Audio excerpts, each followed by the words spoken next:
Hi friends, जय जगन्नाथ। मो YouTube channel A to Z mix को आपण मानक स्वागत करुछि। आज मु आपण मानक हैदराबादी स्टाइल रे चिकन रेसिपी रा प्रस्तुत प्रणाली शेयर करी। आपण माने ए वीडियोटी को स्किप न करी देखंतु आउ एही परी रेसिपी प्रस्तुत करी मते कमेंट शेयर करंतु। एथिपाई नैची 750 ग्राम रो चिकेन जोटा कि भल भाव धोईकर रखी। तो ए प्रस्तुत प्रणाली आरंभ करवा। मु एथिपाई नैची 2टी कटा पियाज, 2टी टमाटर, 2 ରୁ 3ଟି कंचा लंका आ किछि धनिया पत्र आ ता सहित नैची 2टी डालचीनी रो टुकुड़ा, 2टी अलैच, किछि लौंग आउ 2टी तेजपत्ता। एबे चलंतु आमे गैस ऑन करी गैस उपरे पैन को रखिबा। पैन गरम होला परे सेथिरे किछि तेल ऐड करिवा।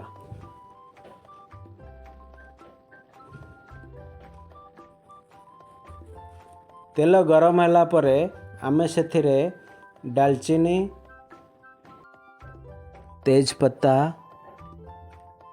लौंग आउ इलायची पकाई किछि समय पई ताको भल भाबरे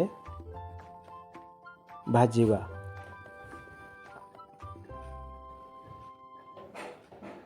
यार फ्लेवर आसिला परे आमे सेथिरे कटा पियाज को पकाइबा।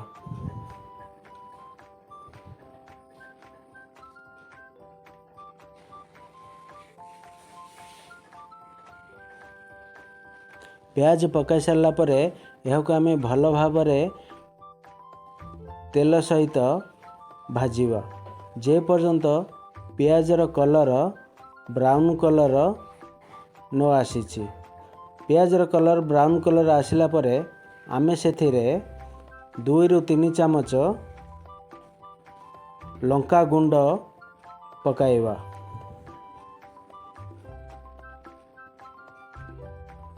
आउ एथिरे 2 चामच हल्दी गुंड पकाइबा। एको भल भाबरे मिक्स कर दवा।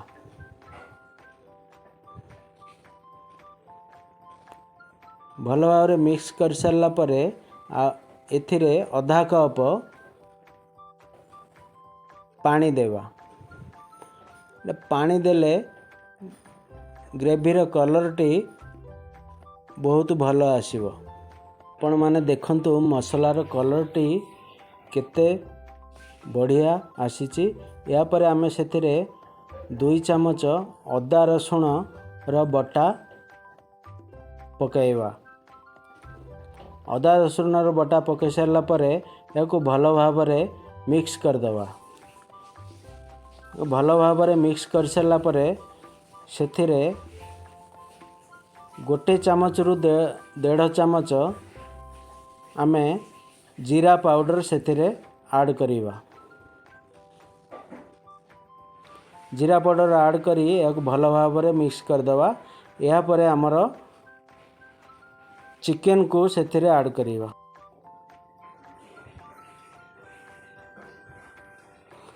या परे आमे 2 ରୁ 3 चामच सेथिरे लूण ऐड करिवा।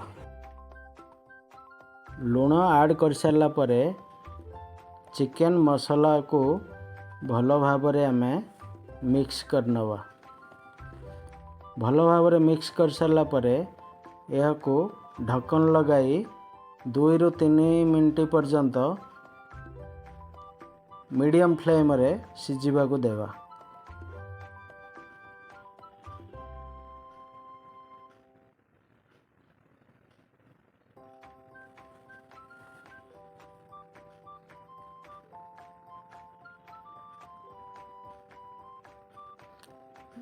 दुई ରୁ 3 मिनट हो सारी। एबे आमे ढक्कन खोलिकी पुणी थरे भल भाबरे मिक्स कर दवा।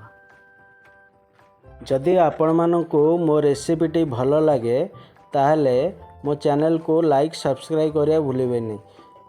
एबे मु सेथिरे कटा कंचा लंका और कटा टमाटर पकाई ताकू भल भाबरे मिक्स करदेवी।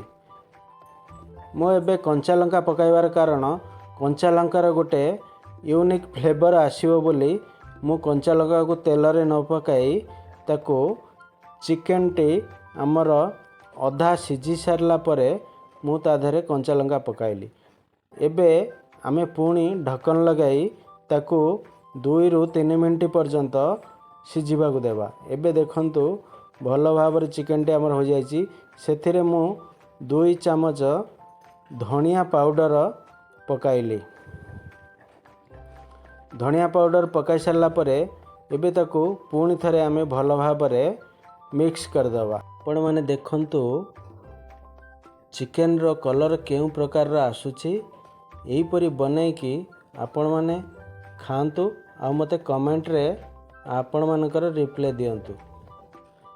एबे मु सेथिरे एवरेस्ट रो चिकन मसाला 2 चामच पकाइली। एवरेस्ट रो चिकन मसाला पकाई सारला परे पुणी थरे भल भाबरे याकू आमे मिक्स कर देवा। चिकन रेसिपी को आपण माने चाहिए रोटी सहित कि भात सहित भी खाई परिबे। एबे चिकन टी भल भाव कषी हो जाइछि। मु सेथिरे किछि आवश्यक मुताबक गरम पानी ऐड कली।